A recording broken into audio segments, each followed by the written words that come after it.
और आप सब लोग जान रहे हैं कि राष्ट्रीय जनता दल ने इस बिल का जो है, चाहे लोकसभा हो या राज्यसभा हो, कड़ा विरोध हम लोगों ने किया। इस बिल के अगेंस्ट हमारे सारे सांसदों ने वोट किया और हम सब लोगों का मानना है कि यह असंवैधानिक बिल है।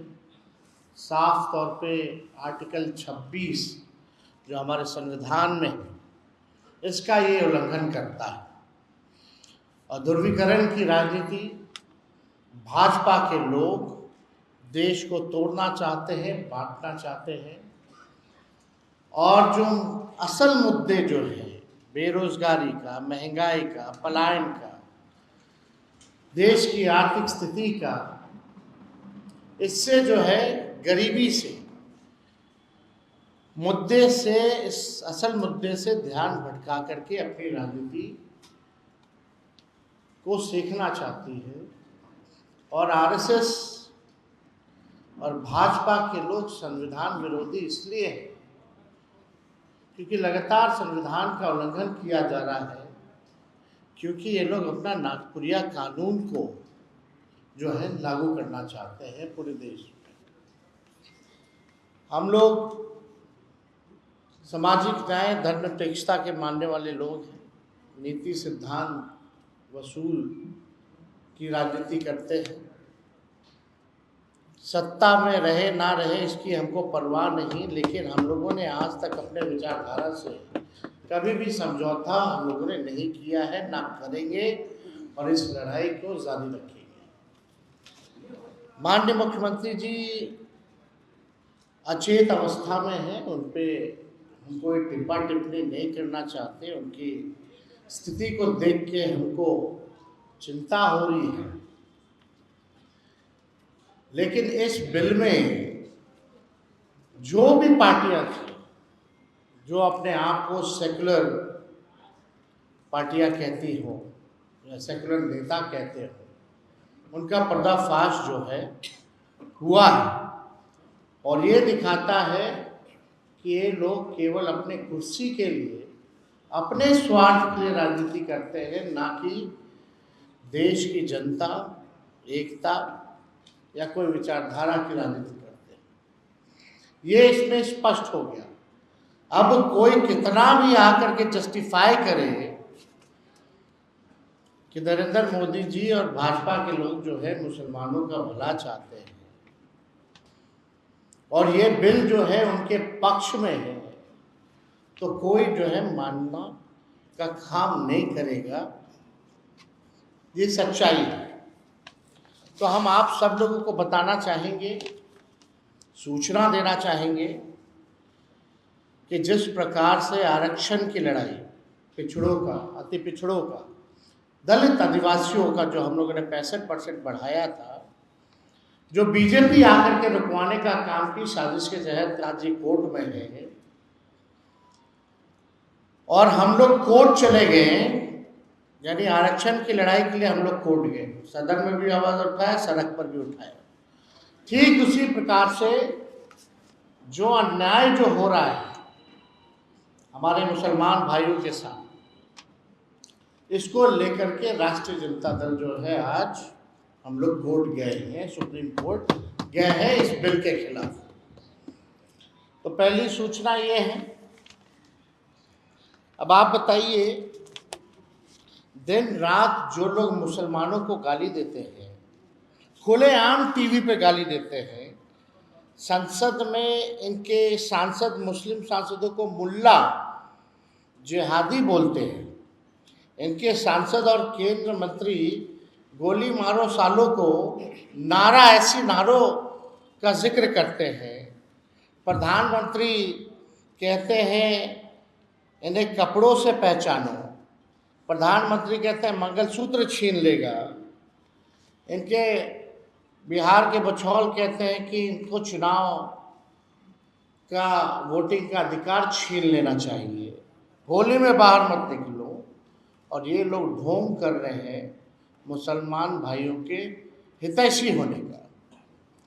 ये हम सब पूरी देश की न्यायप्रिय जनता ये जानती है कि असल मुद्दों में से ध्यान कैसे भटकाएं, इसलिए जो है ये बिल जो है लाया जा रहा है। हमारी सरकार आने पर किसी भी कीमत पे इस बिल को हम लोग बिहार में लागू नहीं होने देंगे,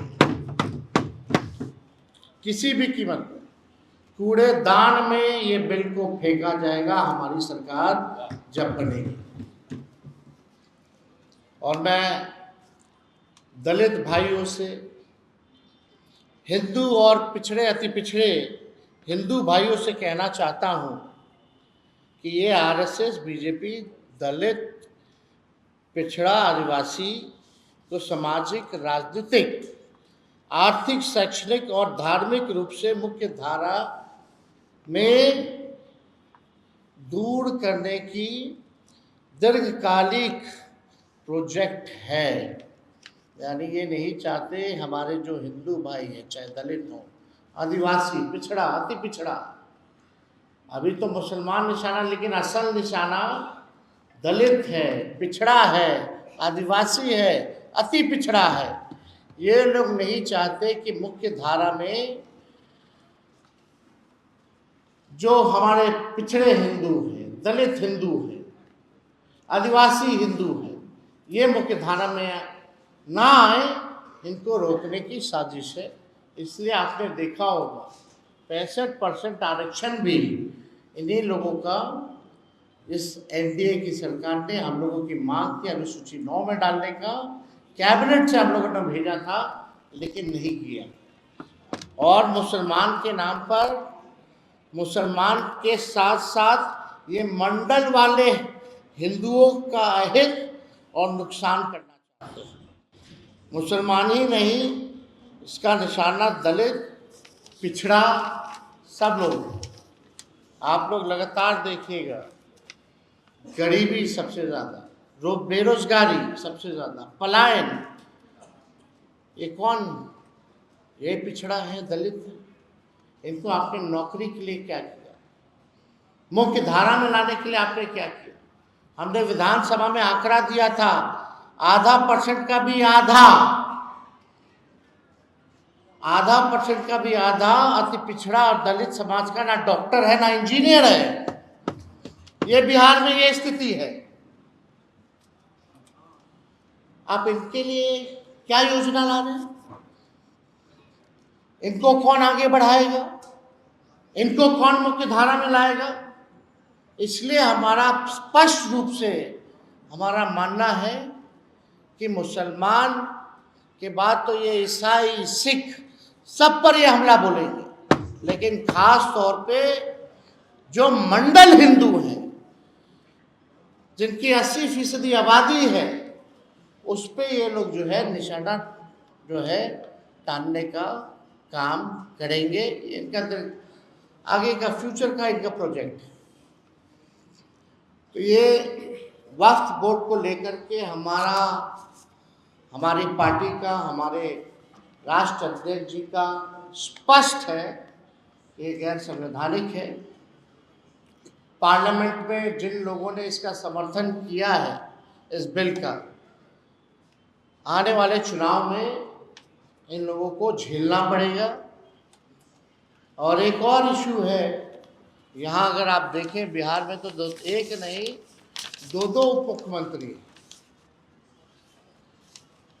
एक नहीं बल्कि दो उप मुख्यमंत्री हैं। अभी कल ही एक वीडियो आया, कल 2 वीडियो आए, दोनों उप मुख्यमंत्री के। एक मुख्यमंत्री को अधिकारी लोग खाना परोस रहा है, और एक उप मुख्यमंत्री जो है बोलता है कि थानेदार का ट्रांसफर कर देना चाहिए।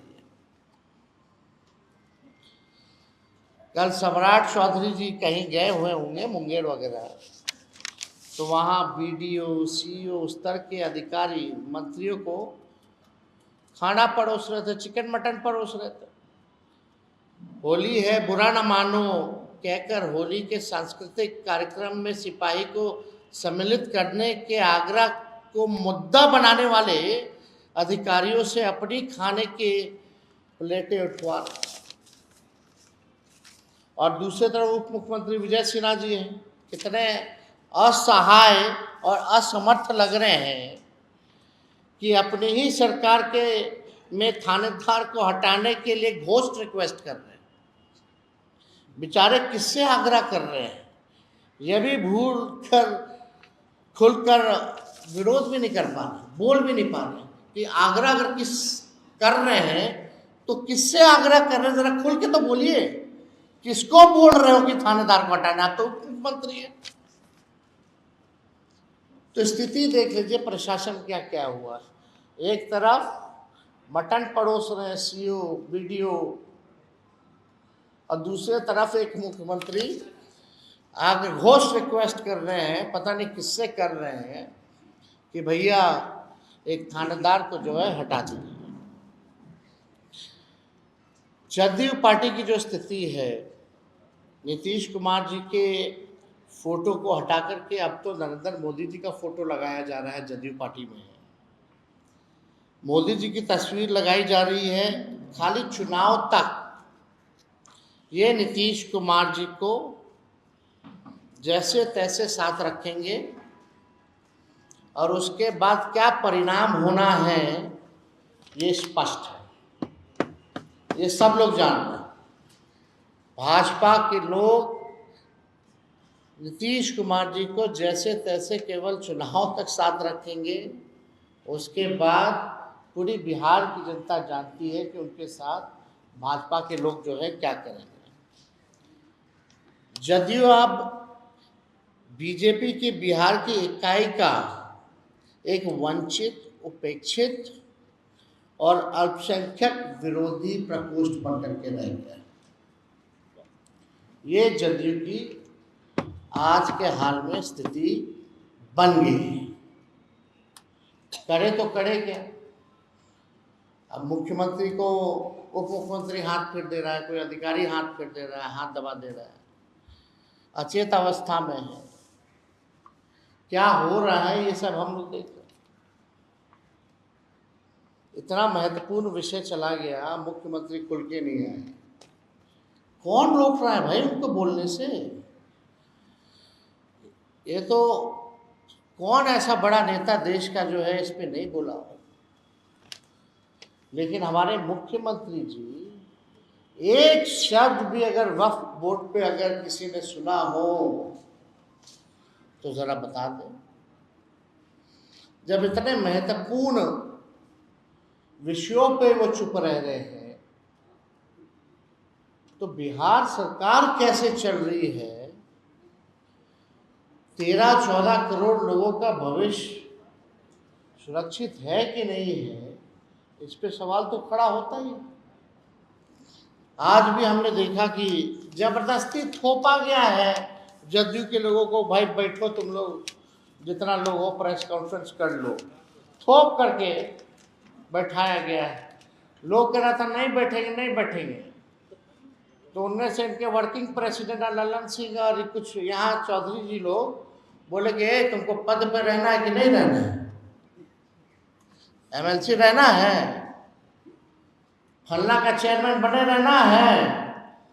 बेचारा सब जबरदस्ती पद के लालच में कि पद अब चला जाएगा, अब नीतीश जी दोबारा आने वाले नहीं हैं, कुछ महीना ही काटना है, थोड़ा रह लेते हैं, फिर तो पार्टी खत्म है।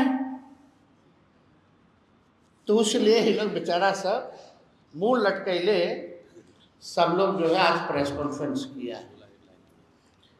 तो आज आप लोगों को सूचना भी देनी थी कि वक्फ बोर्ड की लड़ाई सड़क, संसद और अब जो लड़ाई है वो हम लोग सुप्रीम कोर्ट में भी लड़ेंगे। इसमें हम लोगों ने पिटीशन भी दायर किया है। जा चुका है आज जा चुका है।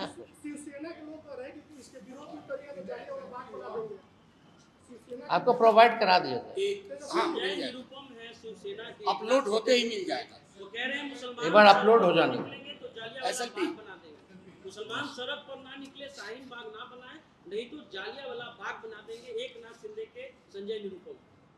अब छोड़िए ना, इन लोगों पे क्या कहना, मार्केट में गर्म रहने के लिए लोग करता रहता है। जदयू की तरफ से आरोप कोई वैल्यू है? एक एक करके अपना कोई ठिकाना नहीं, चले दूसरों का ठिकाने लगा।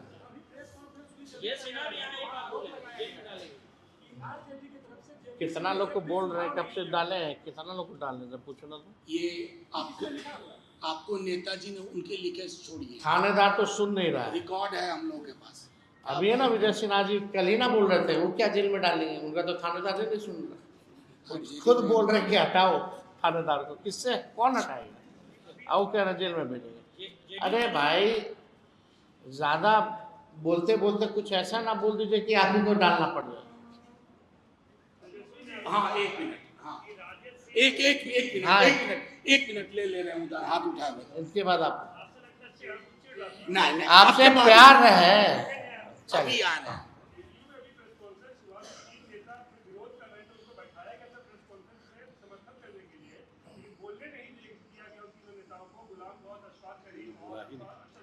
अरे 3 नेता ने, सब बेचारे के पास कोई जवाब तो था नहीं। सब जान रहे हैं अंदर से गलत हुआ, लेकिन जबरदस्ती धमका करके बैठवाया गया, प्रेस कॉन्फ्रेंस करवाया गया। रहना, हम तो बोले ना भाई, सीधे फोन किया कि कर क्यों नहीं रहे हो, नहीं करोगे तो रहना है ना। MLC लालू जी का एक वीडियो उनका क्या है? एक मिनट, हाँ अरे भूषण जी, अरे पूछो। हाँ वही नहीं, तेजस्वी जी ने आपको जवाब दे दिया, मैं देता हूँ। आप जगदम्बिका पाल से पूछिए, विजय सिन्हा जी सम्राट चौधरी से नहीं। हमने खुद जाकर के मेमोरेंडम दिया और ईमेल में एविडेंस है 18 पॉइंट्स का, बिहार में हमारे सहकर्मियों ने दिया। तो इन जिनको जानकारी नहीं है उनकी टिप्पणी पर तेजस्वी जी नहीं, यहाँ भी लोग आए थे, सब लोग हमारे रिप्रेजेंटेटिव गए थे, कड़ा विरोध किसे दिया है बिहार में मैंने खुद दिया। दूसरों का सवाल पूछो। एक मिनट आराम से। सवाल पूछने दीजिए। अभी जो लोग नीतीश जी का चेहरा लेकर के जो ढोंग कर रहे हैं और जो सरकार पीछे से चला रहे हैं, मलाई जो लोग खा रहे हैं, वो लोग तो भाजपा में ही हैं। तो आप समझ लीजिए, विलय हो ना हो, काम तो भाजपा ही करना कर रही है। तेजस्वी जी अंतिम एक सवाल मिनट, है। इधर से लेने, अरे इधर से लेने दीजिए, इधर से कोई सवाल। अब उधर वो कह रहे थे कि हाँ आपका सवाल लिया आप पासवान कह रहे हैं कि अब जो इस बिल के पास होने के बाद मुसलमानों का अच्छा वोट बैंक हम लोग की तरफ होगा, एनडीए की तरफ। पूछने दीजिएगा, चिराग पासवान कह रहे हैं। अब आपको इस पे क्या कहना है? अब इस पे क्या बोल सकते हैं? अब तो आप पीछे से आपने छुरी मार, बोलते हैं हम रहनुमा हैं, आप पीछे से आप छुरी मार दो, क्या मतलब है इसका? तेजस्वी जी यही काम किया गया है ना। नेता आएंगे उसका स्वागत जवाब कीजिएगा। यानी ये तो मीठी छुरी वाला काम है। मुंह में मीठा मीठा, मौका मिले तो छुरा मारो अपने स्वार्थ में। उनके पिता ने इस्तीफा दिया था ना, किस इशू पे इस्तीफा दिया था? रामविलास पासवान जी ने गोधरा कांड पे दिया था ना। वो भी कैबिनेट मिनिस्टर थे ना अटल बिहारी जी के समय, क्यों दिया था? या तो उनके पिता उस समय गलत थे, या तो ये गलत है। अब उनसे आप पूछ लीजिए कि आपके पिता गलत थे या चिराग पासवान गलत थे, वो क्या कहते हैं? चलिए सर, एक सवाल जेडीयू के जो नेता इस्तीफा दे रहे हैं या उनके नेता को मुस्लिम आना चाहेंगे, तेजस्वी यादव उनका स्वागत करेंगे? देखिए, कौन इस्तीफा दे रहा है नहीं दे रहा है, ये सब लोग स्वतंत्र हैं। और पार्टी में कोई किसी को आने की अगर इच्छा है तो पार्टी इस पर विचार करेगी।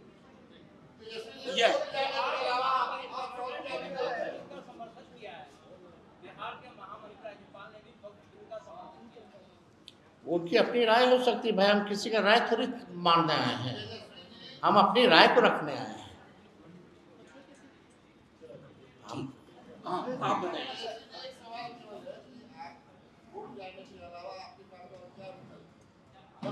कोर्ट के अलावा और क्या? सरकार बना करके इस कानून को कूड़ेदान में फेंकना। सीए एनआरसी का भी हम लोगों ने प्रस्ताव जो है भेजा था कि नहीं भेजा था कि किसी भी कीमत पे हम लोग सीए एनआरसी को बिहार में लागू नहीं होने देंगे। सब लोगों ने पास करके भेजा था। ठीक।